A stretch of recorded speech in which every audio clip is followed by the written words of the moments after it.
Elle est rouge, c'est une italienne. Sous son capot se cache un bloc de 1750 cm3, une cylindrée qui a fait la réputation de ce constructeur. Alors, vous avez deviné? Eh non, ce n'est pas l'Alfa Romeo 4C, mais la Giulietta, pas n'importe laquelle, hein, la Quadrifoglio Verde, la déclinaison nettement plus vitaminée de la compacte transalpine.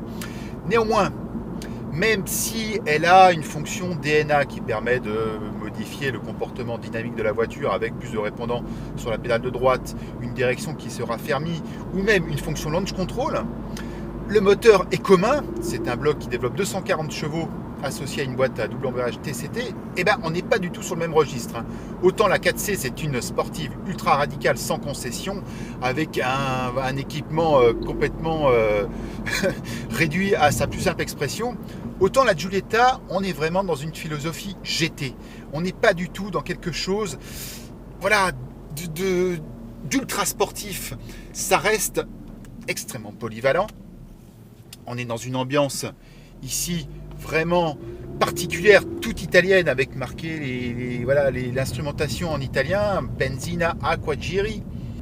Cette Giulietta, on ne peut pas non plus la comparer véritablement à une GTI ou une Mégane RS. Mais on n'est pas du tout dans une de ces voitures faites pour le circuit, c'est pas du tout sa vocation. Voilà, c'est plutôt du grand tourisme pour voyager avec du répondant sous la pédale de droite, avec une sonorité qui a été très très bien travaillée. Il y a en fait une prise qui vient directement du moteur. Mais bon, voilà, ça reste quand même une Alfa Romeo avec une plastique qui n'a rien de perdu de sa superbe, malgré le poids des ans. Et comme toute italienne, eh ben forcément, il y a des défauts. Alors ici, notamment les places à l'arrière qui sont quand même assez exiguës. Moi, je noterais aussi que le système Uconnect, bon, ça va, hein, il fait le job. Par contre, voilà, je voulais me mettre dans une ambiance toute latine. Eh ben, manque de bol, il n'y a pas lecteur CD. Bon, vous allez me dire aussi que je suis un petit peu derrière-garde, que maintenant les prises USB ou les fonctions Bluetooth remplacent cet équipement. Ouais, mais enfin bon, voilà, moi j'aime bien me prendre les CD que j'ai envie d'écouter et les mettre dans la voiture.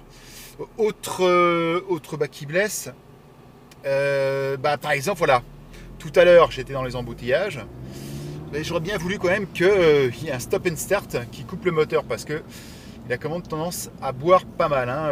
Là je suis à 9,6, quand même difficile de descendre sous la barre des 10 litres. Alors en ville, je vous raconte pas.